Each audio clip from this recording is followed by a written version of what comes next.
County. Police are calling prescription drugs the new crack on the streets, and agents, city leaders, and commissioners of Tampa are cracking down on the clinics that are selling them. We have team coverage tonight. Warrants were served at 3 businesses in Tampa, just blocks apart. 10 Connect reporter Adam Freeman is live at Tampa Bay Wellness Center. And Adam, tell us what happened there today. Well, Heather, I can tell you that we have continued to see federal investigators walking in and out of this building with evidence in their hands, even up until just a few minutes ago. We know that 2 pain clinics and a pharmacy along MLK are shut down, but the only surprise to people who live and work in this area is that it didn't happen sooner. It's a scene that looks more like a line for concert tickets than a wait to get into a pain clinic. I've seen them on Fridays have cookouts. I've seen people selling cold drinks out of the back of their car. But instead of getting in for treatment, today this crowd ended up questioned by federal agents. Oh, we're ecstatic. As soon as we saw them roll up and raid the place, it was like Christmas. Federal and Tampa police investigators surround 2 pain clinics and a pharmacy, all on MLK. Search warrants are being served, the result of a more than year-long investigation. And they will be seizing any evidence that they believe is pertinent to the investigation because they have months and months of investigation ahead of them yet. Some of the people questioned aren't telling us much about what's been happening inside the clinic. What did the police tell you? They didn't say nothing. Get out the building. That was it. But people living in the area say for months they've seen hundreds of people line up from early in the morning until late at night with the goal of getting their hands on more pain pills. You don't see anybody with pain going in the pain clinic. Nobody has a cane, nobody has a wheelchair. Regardless of the reason, after today, neighbors hope they won't see any of them here again.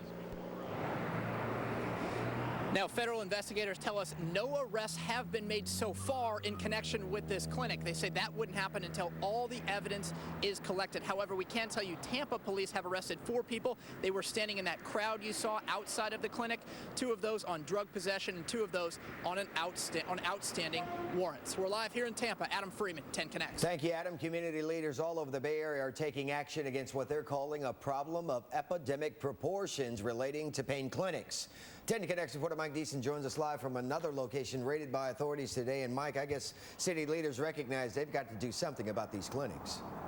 Absolutely, Reg, and we'll get to that in a second, but I must tell you in the past 15 minutes that white trailer pulled up to the VIP pharmacy, and drug enforcement agents have been carrying out box after box of evidence that they will use in their investigation. Now on to what you were talking about, Reg. Today, the city of Tampa passed this ordinance, and yesterday, Hillsborough County passed a similar ordinance. Now, in October, a state law will go into effect, but law enforcement people said they could not wait until then.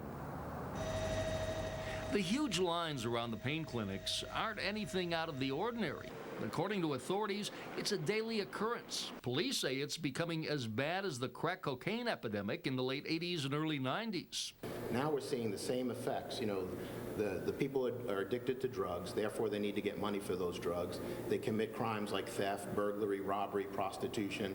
And while the problem has spiraled out of control, heartbroken parents of prescription drug abusers say the pills are easy to get. Dan Rhoda's 28-year-old son died after a doctor prescribed huge amounts of pain pills following a motorcycle accident. It's a huge problem. It was not the doctor's fault that my son became addicted to the painkillers and the drugs. He had the gun. The doctor gave him the bullets. And prescription drug abuse in the pill mills have become such a problem that in Hillsborough County, approximately 1 person dies a day from an overdose.